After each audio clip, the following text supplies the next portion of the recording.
Buenos días, mi nombre es Juan Carlos Laguna, soy oncólogo médico, en concreto trabajo en la unidad de tumores torácicos del Hospital Clínic de Barcelona, junto con la doctora Mezquita, y me gustaría en primer lugar agradecer a toda la organización por invitarnos por tercer año consecutivo a hablar sobre nuestra perspectiva como oncólogos en el Congreso Nacional de Radón.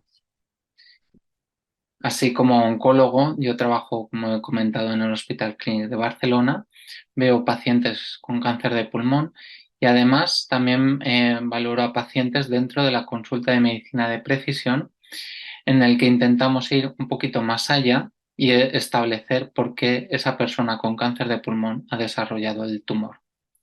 Además, también participo como investigador dentro del grupo IDIVAPS, que es el grupo de investigación asociado al Hospital Clínic para evaluar el radón en pacientes con cáncer de pulmón. Este es nuestro grupo de investigación. Yo vengo en representación de un grupo muy grande de personas. Somos un grupo joven en el que no solo está la doctora Mezquita y yo, sino también hay oncólogos médicos, biólogos moleculares, bioinformáticos, y sin el que no podríamos llevar a cabo nuestros proyectos. Pero ¿cuál es mi día a día en el hospital? Pues aquí muestro el escáner de una persona sana, sin alteraciones en el pulmón. En nuestra consulta vemos pacientes con cáncer de pulmón, como el que muestro en la imagen. También vemos pacientes que presentan tumores en la pleura, lo que se llama el mesotelioma, y ya de forma más rara vemos pacientes que desarrollan tumores en el timo. El timo es un órgano que está delante del corazón en lo que llamamos el mediastino anterior. Sin embargo, la gran mayoría de los tumores que valoramos son cáncer de pulmón. Hasta el 90% de los pacientes valorados en nuestras consultas de tumores torácicos, mientras que el 10% restante son pacientes con cáncer de tipo mesotelioma o tumores tímicos. El cáncer de pulmón es un problema de salud a nivel mundial. Vemos aquí los datos de 2018 como representa la primera causa de muerte por cáncer eh, a nivel global. Hasta un 20% de las muertes por cáncer son por cáncer de pulmón, o lo que es lo mismo, 2 de cada 10 muertes por cáncer. Además, esto no solo ocurre a nivel global, sino que también ocurre en Europa y en nuestro país. Y aquí muestro en la derecha los datos y la evolución de la mortalidad dividida por sexos en cáncer.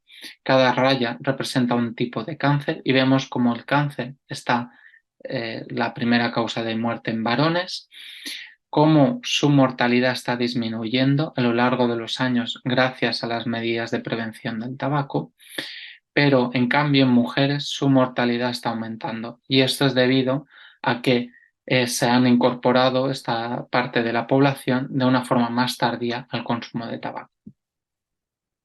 En cuanto a su pronóstico, si tenemos en cuenta todo el conjunto de personas con cáncer de pulmón que se diagnostican, su pronóstico es relativamente malo en comparación con otros tumores. Vemos como únicamente el 20% de las personas diagnosticadas de un cáncer de pulmón están vivas a los 5 años. Pero esto no nos gusta a los oncólogos evaluar a todos los pacientes por igual. Vemos cómo cambia radicalmente en función de la extensión de la enfermedad. No es lo mismo tener un tumor localizado en el pulmón que un tumor localmente avanzado que empieza a avanzar hacia los ganglios que un tumor avanzado que haya migrado a otros órganos. Y por lo tanto es más correcto ver el pronóstico de esta enfermedad en función del estadio. Vemos como el mejor pronóstico son los tumores localizados con respecto a los tumores avanzados, que son los de peor pronóstico. Lamentablemente, en cáncer de pulmón, lo más habitual es diagnosticar el tumor en fase avanzada. Y esto ocurre en muchas ocasiones, puesto que los problemas de salud y los síntomas no se desarrollan hasta una fase avanzada de la enfermedad. El tratamiento cambia mucho con respecto, ¿no? En función de la extensión de la enfermedad. Así, en aquellos tumores que son localizados, habitualmente discutimos los casos en los comités multidisciplinares y el tratamiento se basa en tratamientos locales de tipo cirugía o radioterapia y en algunas ocasiones se puede añadir los tratamientos sistémicos para mejorar los resultados de los pacientes. En cambio, en los tumores localmente avanzados, habitualmente el tratamiento se basa en una combinación de radioterapia con quimioterapia y finalmente en los tumores avanzados el tratamiento se basa en los tratamientos sistémicos, es decir, aquellos tratamientos que van por todo el cuerpo a atacar a los distintos focos de la enfermedad. Sin embargo, como he dicho, la visión de la oncología ha cambiado mucho en las últimas décadas, desde una visión en la que veíamos a todos los pacientes o a todos los tumores por igual, hasta la amplia gama en la que se ha convertido la oncología actual. Esta amplia gama de colores, estas distintas enfermedades que estamos analizando, van en función del perfil molecular de los tumores o bien del perfil clínico de los pacientes. Y vemos como cada persona es un mundo, eh, cada persona pues tiene unas características clínicas diferentes y puede impactar tanto estas alteraciones moleculares como estas características clínicas en la evolución y en la respuesta a los tratamientos. Así, por poner un ejemplo, si en una persona diagnosticada de un cáncer de pulmón en estadio avanzado somos capaces de diagnosticar una alteración molecular, como es el caso de las alteraciones en ALK, como mencionaré, estas alteraciones podrían estar en relación con el radón, el pronóstico de estas personas cambia radicalmente. Además, esto es porque se han desarrollado terapias específicas para algunas alteraciones moleculares y el acceso a estos tratamientos se intenta avanzar en estadios más tempranos de la enfermedad, localmente avanzados o localizados. Además, en el diagnóstico eh, existen distintas etapas, desde un diagnóstico de sospecha de un cáncer de pulmón mediante una prueba radiológica como un TAC. En este caso, tenemos el diagnóstico de sospecha porque no está confirmado. Para confirmar el diagnóstico del cáncer de pulmón es necesario tomar una biopsia del tumor y posteriormente esta biopsia se envía a un médico patólogo que lo analiza al microscopio y nos puede decir qué subgrupo histológico, qué nombre tiene el cáncer de pulmón. Hasta hace 15 años se establecían dos grupos principales de cáncer de pulmón. Por un lado, teníamos el grupo mayoritario, el cáncer de pulmón de célula no pequeña, que representa hasta el 85% de los casos, y en el 15% restante se trata de los cánceres de pulmón de célula pequeña. En cuanto a los cánceres de célula no pequeña, existen distintos tipos, pero principalmente tenemos el adenocarcinoma y del epidermoide. ¿Qué impacto tiene esto? Pues cambia el tratamiento, si es de célula pequeña a célula no pequeña. Además, la clasificación molecular de los tumores nos ha permitido identificar una gran variedad de alteraciones eh, para las cuales algunas de ellas ha desarrollado tratamientos dirigidos y cambia el manejo de nuestros pacientes. Así, el tratamiento sistémico, es decir, el que va a todo el cuerpo, puede variar en función de tres características principales. La histología, es decir, lo que nos dice el patólogo, si es de célula pequeña o célula no pequeña, nos cambia el tipo de quimioterapia. Existen además marcadores inmunes que nos pueden predecir si el tumor va a responder o no a la inmunoterapia, lo que también nos cambia su uso. Y finalmente, como he mencionado, el subgrupo molecular de estos tumores puede hacernos cambiar el tratamiento y que los pacientes tengan acceso a tratamientos dirigidos. Este estudio molecular es la base de la medicina de precisión, en el que podemos individualizar los tratamientos en cada paciente en función de las alteraciones encontradas.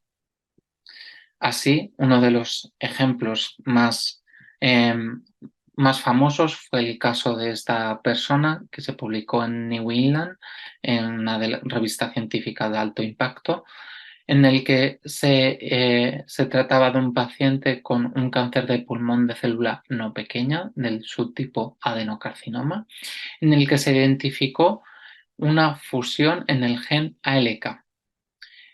Muestro aquí las imágenes de un PET-TAC, que se trata de un escáner especial en el que se le pone un contraste para ver la actividad metabólica del tumor, y todas las zonas negritas son zonas donde hay tumor, excepto en la vejiga abajo, que es donde se ha acumulado el fármaco. Así vemos como tras únicamente 3 semanas de tratamiento, con un tratamiento dirigido para ALK, el paciente presentó una respuesta muy importante con reducción del tamaño de los tumores. Y es que esto es la perspectiva clásica de la oncología, desde el diagnóstico al tratamiento y la evolución de los pacientes, pero nuestro grupo quiere ir un poco más allá y estábamos planteando, ¿existe un impacto en el estar expuesto a distintos carcinógenos como el tabaco o el radón? ¿Esto impacta en la evolución de nuestros pacientes? Pues esta es una idea que me transmitió la doctora Mezquita hace ya unos años. Hasta hace unos años yo no sabía lo que era el radón. Cuando ella vino a mi hospital, al Hospital Clínic, ella venía de París, y tuve una reunión con ella en la que yo le transmití pues, que estaba interesado en trabajar en tumores torácicos. Y una de las preguntas que me hizo es: Juan Carlos, ¿sabes qué es el radón? Y yo en ese momento no lo sabía. Me transmitió todo, bueno, gran parte de su conocimiento, me estuvo explicando y me despertó un interés por la investigación que a día de hoy ha hecho que sea mi directora de tesis y mi mentora. Y es que en muchas ocasiones eh, el estigma del tabaco provoca que toda esta amplia gama de carcinógenos que se conocen como el radón, la genética, la exposición laboral, no se tengan en cuenta en nuestra práctica clínica, y que incluso entre los oncólogos no se conozca qué es el radón. Por ello, ya en el año 2019 se lanzó una pregunta a la población de nuestro país para ver cuál era el nivel de conocimiento sobre el gas radón. Se vio que de más de 2.500 personas que participaron, hasta el 50% de las personas no conocían qué era el gas radón. Además, entre las personas que lo conocían, se vio que únicamente un 3% su información procedía de la educación. Entre las personas que sí que sabían lo que era el gas radón, hasta un 30% de ellas establecían que no estaban interesadas en medir el radón, o que solo lo medirían si pueden aplicar medidas de prevención. Y creo que es importante recalcar que no solo es importante establecer y concienciar a la población qué es el radón, sino también transmitir que existen medidas para prevenirlo de forma eficaz. El gas radón es responsable de un 3 a un 14% de los casos de cáncer de pulmón, estableciéndose como la primera causa de cáncer de pulmón en personas que no han fumado. En aquellas personas que fuman, se establece como un cocarcinógeno y aumenta el riesgo de cáncer de pulmón hasta un 15%. Es importante recordar que en población general la exposición a gas radón aumenta el riesgo hasta un 16% de riesgo de cáncer de pulmón por cada 100 becquerelios por metro cúbico. Los becquerelios por metro cúbico son la medida estándar de medición de radón, y por ello la Organización Mundial de la Salud estableció que las personas deberían estar expuestas a menos de 100 becquerelios por metro cúbico para disminuir su riesgo de desarrollo de cáncer de pulmón. No voy a profundizar porque ya se ha explicado qué es el gas radón. El gas es un gas radioactivo de la cadena de desintegración del uranio y se trata de la fuente más importante de radioactividad natural. Es más frecuente entre aquellas áreas en las que la composición de la roca es de tipo granítico y se puede acumular en el interior de las viviendas, donde las personas inhalamos el aire con partículas de radón y estas pueden dañar el epitelio que recubre las vías respiratorias y provocar daños en el ADN. Por ello, tanto la Comisión Europea como la Organización Mundial de la Salud ha establecido hasta 12 formas de reducir el riesgo de cáncer. Entre ellas, establece evitar la exposición al gas radón. Y esto lo podemos hacer por dos vías: midiendo el gas radón en nuestra casa, pero no solo eso, sino tomando medidas para reducir su exposición. En nuestro país se han establecido mediciones de radiación y vemos como en aquellas zonas que la población puede estar más expuesta son zonas del norte de España como Galicia o la meseta central o los Pirineos.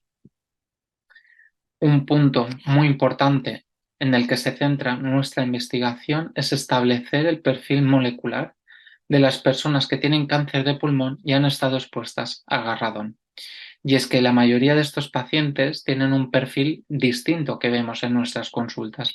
Habitualmente son personas que no fuman, más jóvenes y que podemos no identificar a qué factores de riesgo han estado expuestos.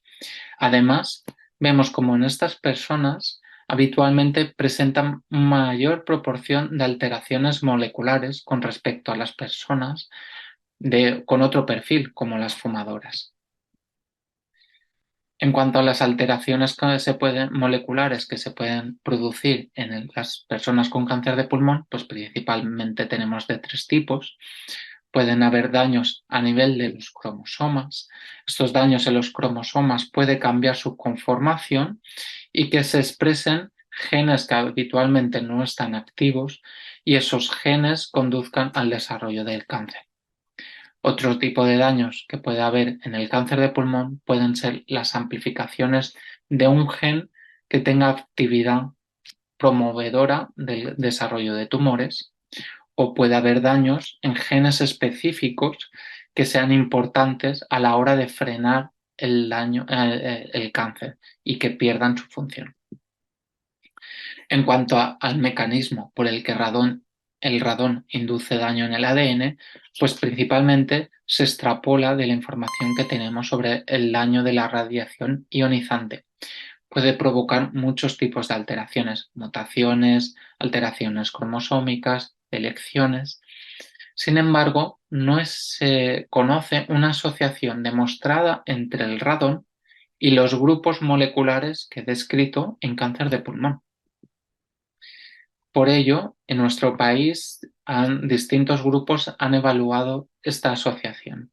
Por un lado, tenemos el estudio de la doctora Mezquita y del doctor Ruano, en el que evaluaron en personas con cáncer de pulmón que tenían estas alteraciones moleculares la exposición al gas radón y encontraron que habitualmente estaban expuestas a altas concentraciones, por encima de los 100 becquerelios por metro cúbico recomendados por la Organización Mundial de la Salud.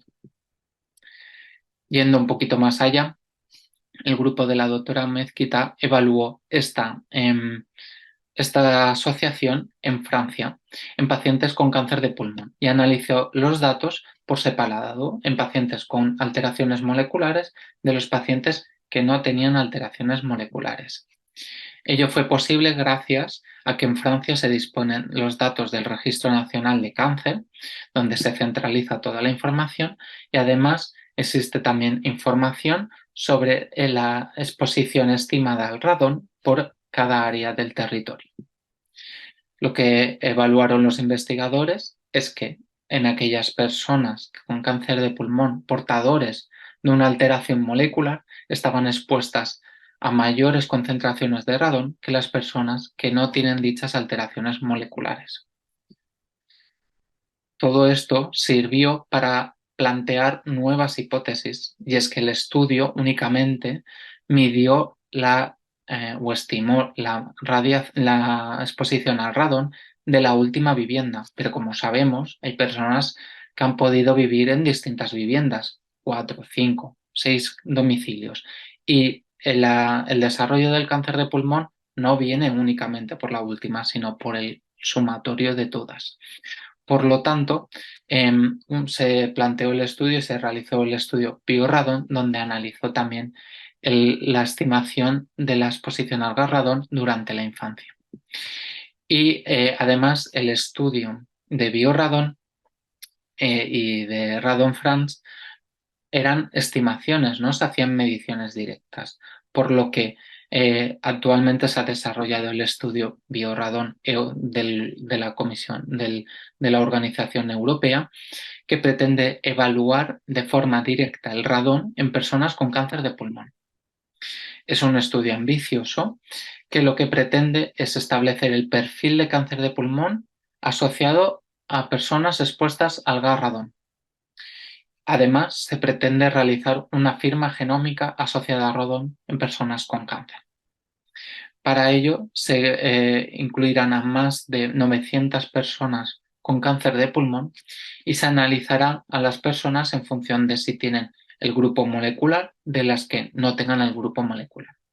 En cada una de estas personas se les aportará medidores de radón para hacer una medición directa. Aparte, se les entregará un cuestionario en el que se recogerá todas las viviendas donde las personas han estado para poder estimar cuál ha sido la exposición de radón, y se les recogerá datos a otros carcinógenos como el tabaco, agentes laborales o agentes químicos. A cada una de las personas se le hará una extracción sanguínea para hacer un estudio genético y aparte se estudiará en su tumor las alteraciones moleculares. Todo ello pretendemos estudiar cuál es el impacto del gas radón en las personas que tienen cáncer de pulmón, si esto cambia su pronóstico y su respuesta a los tratamientos. El estudio está abierto desde 2022 y, como muestro, existen numerosos centros de distintos países colaboradores. Entre ellos, el principal están en España. Existen centros en Cataluña, en Madrid, Castilla y León o la Comunidad Valenciana, pero estamos abiertos a que cualquier centro que esté dispuesto se puede poner en contacto con nosotros y estaremos encantados de trabajar juntos. También me gustaría comentar otra cosa que hacemos en nuestro grupo de investigación, y es que no solo evaluamos el radón, sino evaluamos otros factores, como es la genética. Y es que al final el cáncer se trata de un proceso multifactorial. Vemos cómo la exposición a agentes externos como el tabaco o el radón puede combinarse e interaccionarse con factores internos, como es la predisposición genética. Ello puede cambiar el tipo de cáncer de pulmón que desarrolla cada persona, así como los subgrupos moleculares, y con todo ello pensamos que es la razón de que cada persona responda de forma distinta a los tratamientos. Para estudiar la predisposición hemos desarrollado el estudio SCAN, y para estudiar la interacción entre radón y tabaco el estudio MIRROR. Brevemente solo explicar del estudio SCAN que se trata del estudio de la historia familiar de cáncer en personas con cáncer de pulmón, y analizaremos en 300 personas con cáncer de pulmón su historia familiar de cáncer en función del estudio molecular que obtendremos, pues porque de forma rutinaria se hacen estos estudios en nuestros centros. Evaluaremos de forma presencial a cada persona, le hacemos una entrevista clínica para recoger la historia familiar de cáncer, pero también recogemos la exposición al radón, la exposición al tabaco, a químicos y a otros agentes, y todo ello lo combinamos junto con el perfil molecular. Los datos de los primeros 200 pacientes los publicamos en el Congreso Mundial de Cáncer de Pulmón del año pasado, y vimos cómo la historia familiar, la agregación familiar de cáncer variaba en función de si las personas habían fumado o no. Era más frecuente encontrar agregación familiar de cáncer en personas no fumadoras o en mujeres, y también variaba en función del subgrupo molecular. Veíamos como en general aquellas personas con historia familiar de cáncer tenían de forma más prevalente una alteración molecular y además en cada una de ellas la frecuencia era distinta. Todo ello lo hacemos para evaluar el impacto que tienen estos agentes a la hora de responder a los tratamientos y a su pronóstico, pero no solo por ello, sino para establecer medidas de prevención secundaria en personas que pudieran estar, en pacientes que pudieran estar expuestos a factores de riesgo y de prevención primaria en población general, tanto que estén expuestas a carcinógenos como que tengan una predisposición genética identificada. Y todo esto lo hacemos dentro de nuestra rutina en la práctica clínica asistencial, pero también disponemos de una consulta de medicina de precisión dedicada a todos estos proyectos, el estudio del radón, de la genética, en el que evaluamos a pacientes con cáncer de pulmón de nuestro centro o de otros centros a nivel español en el que nos haya derivado el paciente su oncólogo tratante y para realizarle, como he comentado, tanto la evaluación de factores de riesgo como el radón o de la genética. Así que cualquier oncólogo o persona que quiera participar con cáncer de pulmón se puede poner en contacto con nosotros, puesto que además contamos con una ayuda de la Asociación Española contra el Cáncer en el que se facilita el traslado, existen unos bonos de transporte para trasladarse a los pacientes a nuestro centro y ser evaluados en nuestra consulta de forma presencial. Muchas gracias de nuevo en representación de todo el grupo del Hospital Clínic de Barcelona. Y al final se ha convertido en nuestro lema del grupo. Siempre estamos diciendo que todo aquello que no se detecta no se notifica, lo que no se notifica parece que no exista y lo que no existe no se previene. Y es por eso muy importante congresos como el actual, el Congreso Nacional de Radón, para dar a conocer un factor tan importante que puede cambiar la vida de tantas personas. Muchas gracias.